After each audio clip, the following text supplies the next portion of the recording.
There's a moment, quiet, almost invisible, that happens just before someone realizes their marriage is ending. I've learned to recognize it. It shows up seconds before the truth lands. A flicker of confusion mixed with clarity, as if part of them is known for years, but another part kept bargaining for more time. I've seen that moment more times than I can count. Last year, a woman named Diane came to see me with her husband. He had suggested couples counseling, and she arrived hopeful. She believed the suggestion meant commitment, that it meant he wanted to fight for them. Most people believe that. They hear therapy and think it's a lifeline. But within the first 10 minutes, I knew what was really happening. He wasn't there to repair the marriage. He was there to document its ending. He wanted proof for himself, for his family, and for his lawyer that he had done everything. His decision had already been made. The paperwork just hadn't caught up yet. Diane talked about remodeling their kitchen. She spoke excitedly about a vacation planned for the fall. She was still living in the future they had built together.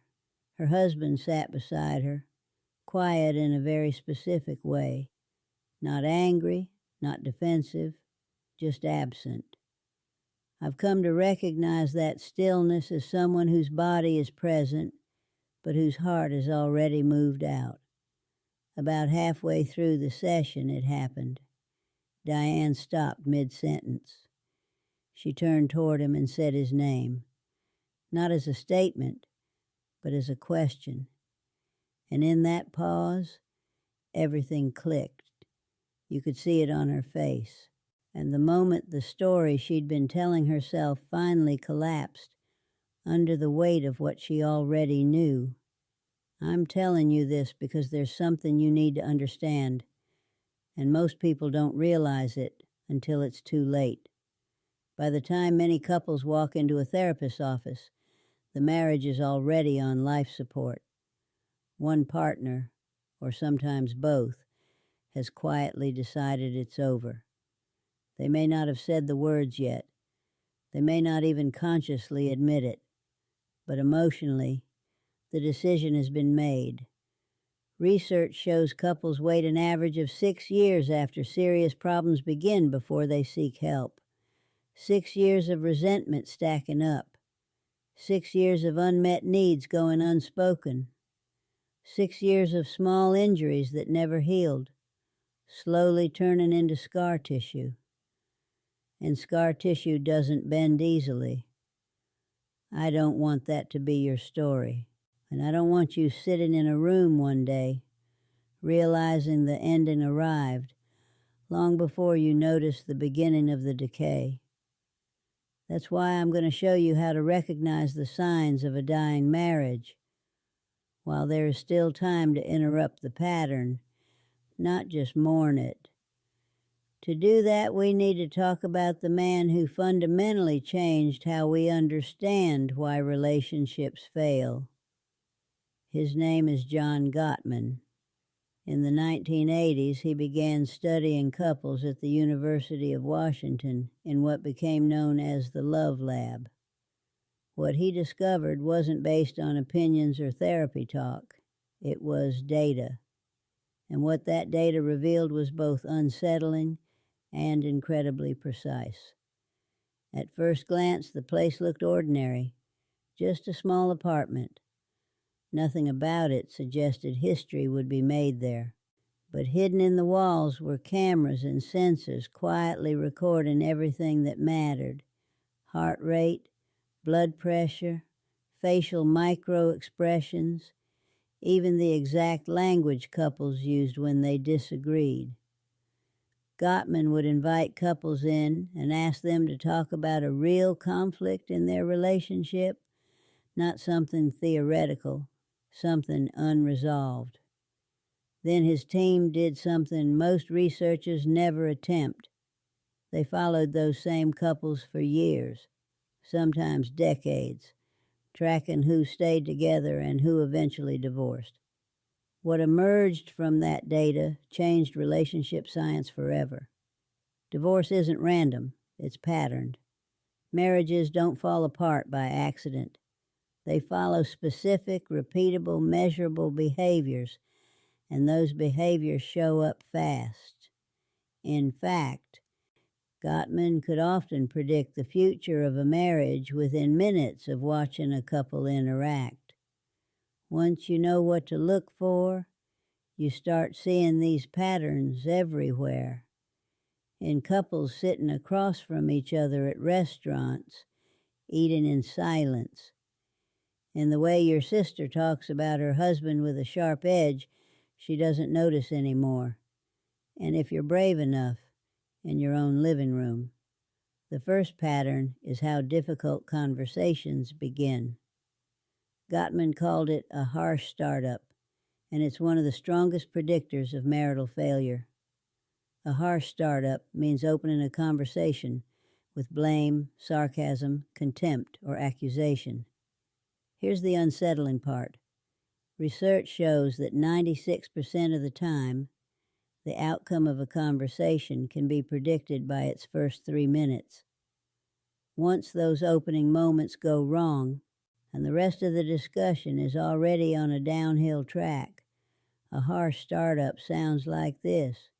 You never listen to me. You always mess this up. What is wrong with you? I can't believe you forgot. Again. You're so selfish. Now compare that to a gentle startup. I need to talk about something that's been weighing on me. Can we set aside time to discuss our finances? I felt hurt when this happened, and I want to understand your side. Same issue, completely different doorway. One approach slams your partner into defense mode. The other leaves room for conversation. When a conversation starts harshly, your partner's body reacts before their mind does. Heart rate increases. Stress hormones surge. Their nervous system shifts into fight or flight before you've even finished your first sentence. At that point, they're no longer listening to understand. They're listening to survive. From that state, they're no longer listening to connect. They're listening to protect themselves. And once a conversation reaches that point, real resolution becomes nearly impossible. Now we need to talk about the most dangerous patterns Gottman ever identified. He called them the 4 horsemen, borrowing the term from the biblical symbols of destruction. Not for drama, but because when these behaviors become routine, the end of the relationship is no longer a possibility. It's a trajectory. The first horseman is criticism. Criticism is not the same thing as a complaint, though people confuse the two all the time. A complaint focuses on a specific action. You said you'd pay the bills this month and you didn't. Now we have a late fee. That's about behavior. It leaves room for repair. Criticism, on the other hand, targets identity. You never follow through on anything. You don't care about this family. That's no longer about what happened. That's about who your partner is. And when criticism becomes habitual, the message your partner hears isn't, I'm upset. It's, you are fundamentally flawed. No one can absorb that message repeatedly without reacting. They will either shut down, fight back, or quietly begin planning their exit. Because you're no longer saying, you hurt me. You're saying, you are the problem. The second horseman is contempt, and this is the most lethal of all. In Gottman's research, contempt was the single strongest predictor of divorce. Stronger than yelling, stronger than conflict frequency, stronger than anger. Contempt is what happens when disrespect enters the room. It shows up as eye-rolling, smirks, mockery, sarcasm with teeth, name-calling, speaking to your partner like they're stupid, annoying, or beneath you. The message underneath contempt is brutal. I'm superior to you. You disgust me. You're not worthy of respect.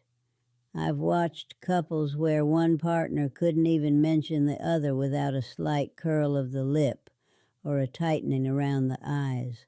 Those marriages didn't survive, not once, because contempt destroys the foundation marriage is built on, mutual admiration and friendship.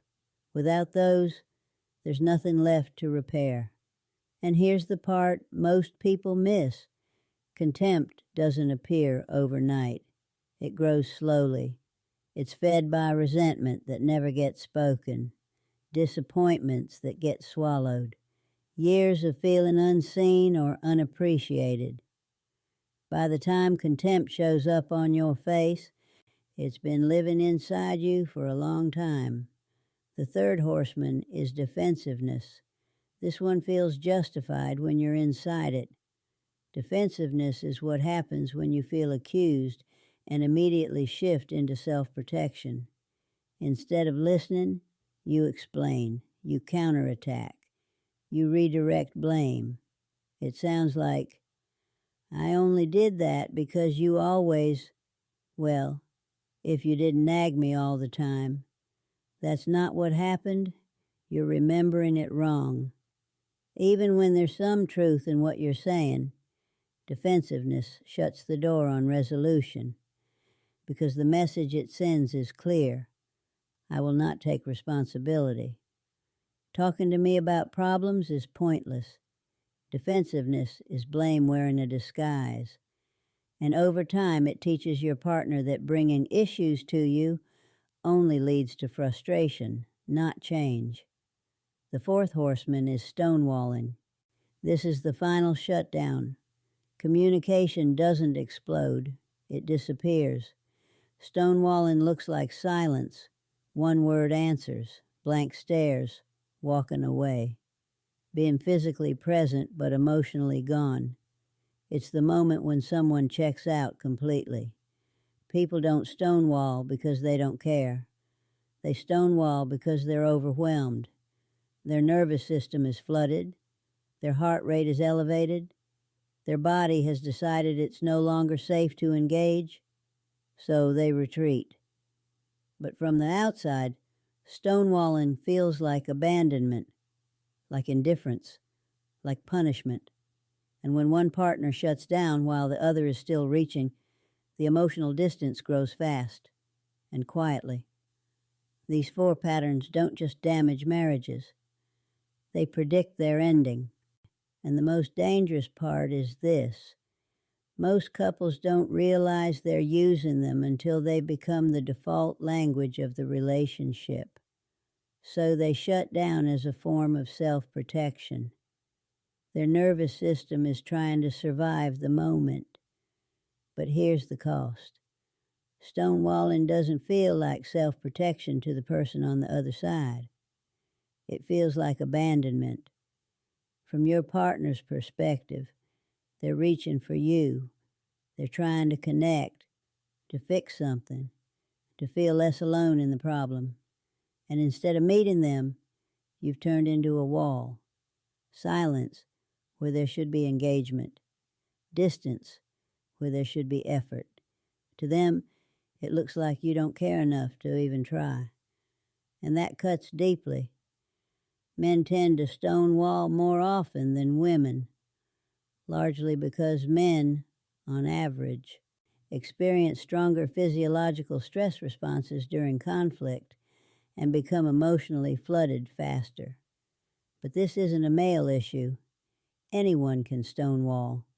Anyone can disappear mid-conversation. Now this part matters more than anything else.